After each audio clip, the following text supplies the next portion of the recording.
Hello guys, എല്ലാവർക്കും Juan വ്ളോഗ്സിൻ്റെ പുതിയൊരു വീഡിയോയിലേക്ക് സ്വാഗതം. അപ്പോൾ മഴക്കാലം ഇങ്ങെത്തി. നമ്മുടെ ചെടികൾക്ക് മഴക്കാല സംരക്ഷണം കൊടുക്കേണ്ടത് വളരെ അത്യാവശ്യമാണ്. മഴക്കാലത്ത് ചെടികളെ സ്നേഹിക്കുന്നവർക്കുണ്ടാകുന്ന ഒരുപാട് സംശയങ്ങളുണ്ട്.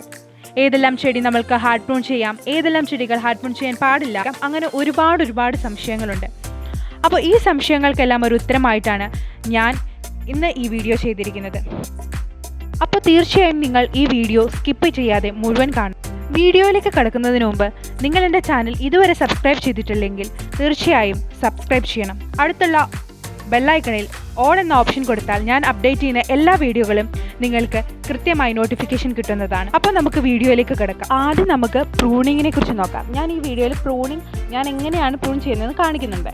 ഞാനിവിടെ ചെയ്യുന്നത് ഹാർഡ് പ്രൂണിംഗ് അല്ല, നോർമൽ ആയിട്ടുള്ള ഒരു പ്രൂണിംഗ് ആണ് ചെയ്യുന്നത്. അതായത് ഒരുപാട് നീണ്ടെടുക്കുന്ന കമ്പുകൾ മാത്രം കട്ട് ചെയ്ത് കൊടുക്കുന്നതാണ് ചെയ്യുന്നത്.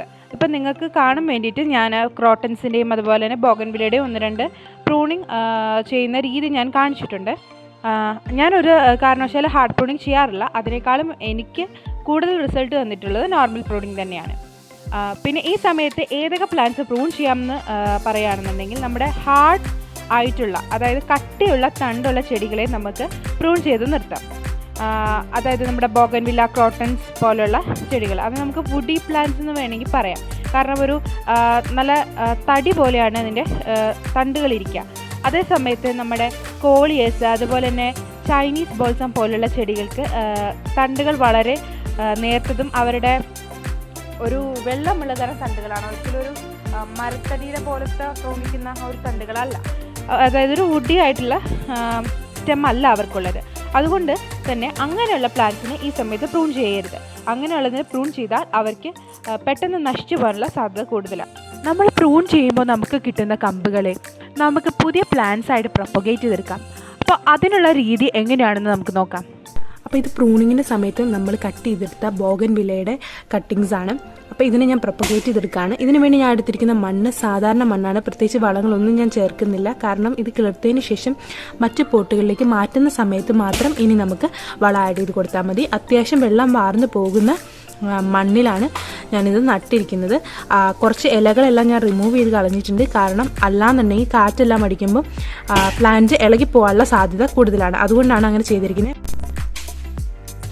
മഴക്കാലത്ത് പെട്ടെന്ന് നശിച്ചു പോകുന്നവയാണ് 10 മണികൾ. ഇതിനെ സംരക്ഷിക്കാനായിട്ട് നമുക്ക് ഇതുപോലെ അധികം ഫ്ലഷി അല്ലാത്ത കമ്പുകൾ മഴയ്ക്ക് മുമ്പേ തന്നെ കട്ട് ചെയ്ത് മറ്റൊരു പോട്ടിലേക്ക് മാറ്റി നട്ടതിന് ശേഷം മഴ കൊള്ളാത്ത സ്ഥലത്തേക്ക് മാറ്റി വയ്ക്കാം. അപ്പോൾ ഈ 10 മണികൾ ഇതുപോലുള്ള പോട്ടിലേക്ക് മാറ്റി വെക്കുകയാണ് ചെയ്യുന്നത്. നിങ്ങൾക്ക് കാണാം, ഈ കമ്പിനൊന്നും അധികം കനമില്ല. അധികം ഫ്ലഷി ആയിട്ടുള്ള കനമുള്ള കമ്പുകൾ എടുക്കുകയാണെന്നുണ്ടെങ്കിൽ അത് ചീത്തയായി പോകും. അപ്പോൾ അതുകൊണ്ടാണ് ഇങ്ങനെ കനം കുറഞ്ഞ കമ്പുകളെ നമ്മൾ ഇതുപോലുള്ള പോട്ടുകളിലേക്ക് മാറ്റി വയ്ക്കുകയാണ്. എന്നിട്ട് അത്യാവശ്യം വെളിച്ചമുള്ള പ്രദേശത്ത്, എന്നാൽ മഴ കൊള്ളാത്തടത്ത് വേണം ഇവയെ സൂക്ഷിക്കാൻ. അല്ലാന്നുണ്ടെങ്കിൽ മഴക്കാലത്ത് ഇവ നശിച്ചു പോകും. അപ്പോൾ ഈ പോട്ടിനകത്തേക്ക് ഞാനിതെല്ലാം പ്ലാന്റ് ചെയ്ത് വെച്ച് കഴിഞ്ഞു. ഈ മണ്ണിൽ ഞാൻ അധികം വളമൊന്നും ചേർത്തിട്ടില്ല. സാധാരണ മണ്ണാണ് എടുത്തിരിക്കുന്നത്. അത്യാവശ്യം വെള്ളം വാർന്നു പോകുന്ന മണ്ണ് എടുത്തിട്ടുണ്ട്. അധികം വളം ചേർക്കേണ്ട. കാരണം ഇത് മഴക്കാലത്ത് പൂക്കുക എന്നുള്ളതല്ല നമ്മളുടെ ഒരു ഉദ്ദേശം. ഇത് നല്ല പ്ലാന്റ്സിനെ സംരക്ഷിച്ച് നിർത്തുക എന്നുള്ളത് മാത്രമാണ്.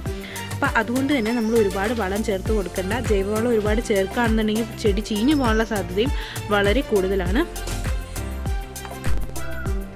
ഇത് ചൈനീസ് ബോൾസം. മഴക്കാലത്ത് വളരെയധികം സംരക്ഷണം വേണ്ട മറ്റൊരു ഇനമാണ് ഇവ. മഴക്കാലത്ത് അത്യാവശ്യം വെളിച്ചമുള്ള എന്നാൽ മഴ കൊള്ളാത്ത ഒരു സ്ഥലത്തേക്ക് ഇവയെ മാറ്റിവെക്കേണ്ടത് അത്യാവശ്യമാണ്. അല്ലാന്നുണ്ടെങ്കിൽ ഈ ചെടികൾ ചീഞ്ഞു പോകാനും നശിച്ചു പോകാനുമുള്ള സാധ്യതയും വളരെ അധികമാണ്. പ്രൂണിങ്ങും മറ്റു കാര്യങ്ങളും ഒക്കെ ചെയ്യുന്നതിനോടൊപ്പം തന്നെ ഇമ്പോർട്ടൻ്റ് ആയിട്ടുള്ളൊരു കാര്യമാണ് നമ്മുടെ ചെടിയുടെ ചുവട് ഭാഗം വൃത്തിയായി സൂക്ഷിക്കുക എന്നുള്ളത്. നമ്മുടെ ചെടിയുടെ തന്നെ ഇലകളെല്ലാം വീണ് അവിടെ കിടക്കുകയാണെന്നുണ്ടെങ്കിൽ അത് കൂടുതലായിട്ടും വെള്ളം വലിച്ചു വയ്ക്കും. അത് മഴ വരുമ്പോൾ അതങ്ങ് അവിഞ്ഞിട്ട് അതിനകത്ത് വെള്ളം കെട്ടി നിൽക്കും.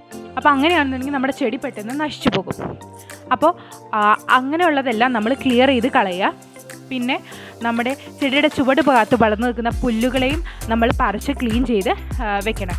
മഴക്കാലം ആയതുകൊണ്ട് തന്നെ പെട്ടെന്ന് വീണ്ടും പുല്ല് കിളുത്ത് വരാനുള്ള സാധ്യത ഉണ്ട്. അതുകൊണ്ട് 2 ആഴ്ച കൂടുമ്പോഴെങ്കിലും നമ്മൾ ചട്ടി എപ്പോഴെങ്കിലും മഴയൊക്കെ തോർന്ന് നിൽക്കുന്ന സമയത്ത് പോയി ക്ലീൻ ചെയ്ത് ഇടണം. പിന്നെ നമ്മുടെ ചട്ടിയിൽ നിന്ന് വെള്ളം വാർന്നു പോകുന്നുണ്ട് എന്ന് നമ്മൾ ഉറപ്പ് വരുത്തണം. ഇതൊന്ന് നന്നായിട്ട് കുത്തിയിളക്കി അതിൽ കൂടെ വെള്ളം വാർന്നു പോകുന്നുണ്ട് എന്ന് നിങ്ങൾ ഉറപ്പ് വരുത്തണം. അതുപോലെ തന്നെ ഞാൻ എപ്പോഴും പറയുന്നത് പോലെ തന്നെ ഓരോ ചെടിക്കും അവയുടെ സ്വഭാവം അനുസരിച്ചുള്ള സ്ഥലം തിരഞ്ഞെടുക്കുക. അത് വളരെ ഇമ്പോർട്ടൻ്റ് ആണ്, പ്രത്യേകിച്ച് മഴക്കാലത്ത്. അതല്ലാന്നുണ്ടെങ്കിൽ നല്ല വെയിൽ കൊള്ളേണ്ട ചെടിയാണ്, അത് നമ്മൾ ഒരു ഇൻഡോർ പോലെ വളർത്തുകയാണെങ്കിൽ മഴക്കാലത്ത് അവർക്ക് മോയ്സ്ചർ കൂടി അവർ പെട്ടെന്ന് കേടായി പോകും. അതല്ല, ഇനി ചിലപ്പോൾ ഇൻഡോർ പ്ലാന്റിനെ എടുത്ത് പുറത്ത് വെച്ചാലും സംഭവിക്കും. അതുപോലെ എനിക്ക് പറയാനുള്ള ഏറ്റവും ഇമ്പോർട്ടൻ്റ് ആയിട്ടുള്ള കാര്യമാണ്, ഇൻഡോർ പ്ലാന്റ്സിനെ ഒരു കാരണവശാലും മഴ നനയുന്നിടത്ത് നിങ്ങൾ വെക്കരുത്. ഈ ഒരു സമയത്ത്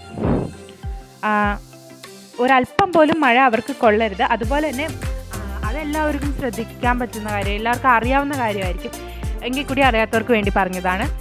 പിന്നെ ഇൻഡോർ പ്ലാന്റ്സ് വാട്ടർ ചെയ്യുന്ന രീതി നിങ്ങൾ തീർച്ചയായിട്ടും ശ്രദ്ധിക്കണം. അതെങ്ങനെ വാട്ടർ ചെയ്യാം എന്നുള്ളത് ഞാൻ കഴിഞ്ഞ വീഡിയോയിൽ, എൻ്റെ ഇൻഡോർ പ്ലാന്റ്സിൻ്റെ വീഡിയോയിൽ, അതുപോലെ തന്നെ മണി പ്ലാന്റ്സിൻ്റെ വീഡിയോയിലും ഞാൻ പറഞ്ഞിട്ടുണ്ട്. ഫിംഗർ ടെസ്റ്റ് മെത്തേഡാണ് അതിന് നമ്മൾ ഉപയോഗിക്കേണ്ടത്.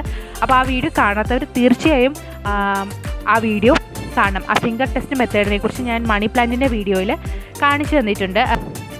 അപ്പോൾ ഈ കാര്യങ്ങളൊക്കെ ശ്രദ്ധിക്കാം. മഴക്കാലമാണ്, ചെടികളുടെ കാര്യങ്ങൾ ശ്രദ്ധിക്കുന്നതിനോടൊപ്പം തന്നെ നമ്മുടെ പരിസരം ശുചിയാക്കി സൂക്ഷിക്കാനും നമ്മൾ ശ്രദ്ധിക്കണം. നമ്മൾ ഇത്തരം കാര്യങ്ങളൊക്കെയാണ് ഞാൻ ഈ വീഡിയോയിൽ ഉൾപ്പെടുത്തിയിട്ടുള്ളത്. ഇത്തരം കാര്യങ്ങളൊക്കെ ശ്രദ്ധിക്കുകയാണെങ്കിൽ നമുക്ക് മഴക്കാലത്ത് നല്ല രീതിയിൽ തന്നെ ചെടികളെയൊക്കെ വളർത്തിയെടുക്കാനായിട്ട് പറ്റും. അപ്പോൾ എല്ലാവരും ഈ കാര്യങ്ങളൊക്കെ ശ്രദ്ധിക്കുക.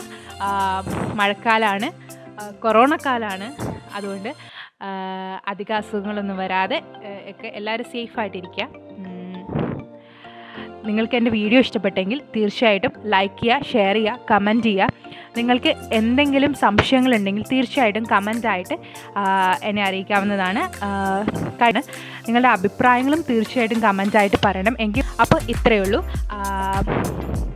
അപ്പോൾ അടുത്ത വീഡിയോ ആയിട്ട് വരുന്നവരെ എല്ലാവർക്കും നന്ദി. എല്ലാവരും സേഫായിട്ടിരിക്കുക.